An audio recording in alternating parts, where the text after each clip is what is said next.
Легендата вели дека некогаш овде се наоѓал штип кој бил пробиен од освојувачки војски. Пробиен штип или проби штип. Стариот град се наоѓал во местноста Грамади. Ова рударско место, богато со злато, сребро, е мета на желби и интереси на сите војски и освојувачи. Доказ за тоа е овој бункер. Граден од германската војска за време Втората светска војна.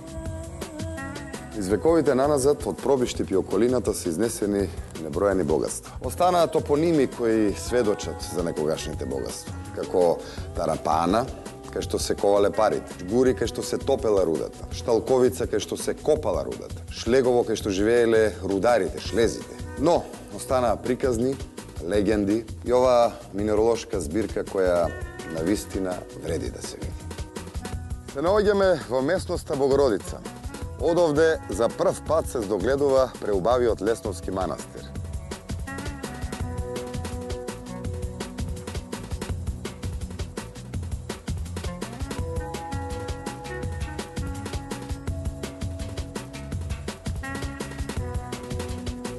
Устиножителот Гаврил повеќе од 30 години молитвено отихувал во околниве пештери. Тие се создадени од вадење на воденичен камен, а некој се природен феномен.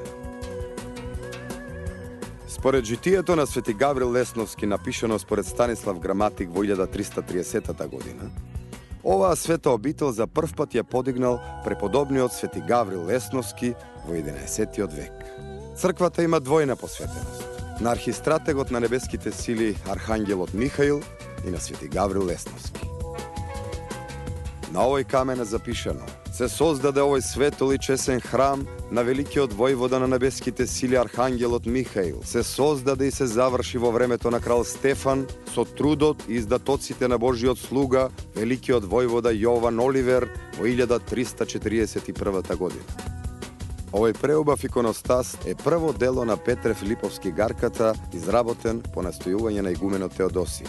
Во 1342 година деспот Оливер од темели ја изградил новата црква. 5 години подоцна Лесново станува епископски трон на Злетовската епархија. Секогаш и во сите векови света е оваа земја по која чекорам. Не знам за вас, јас си ја наполнив душево. А ако сакате да го нахраните телото, во Лесново, Бога ми, убаво ќе ве нагостат.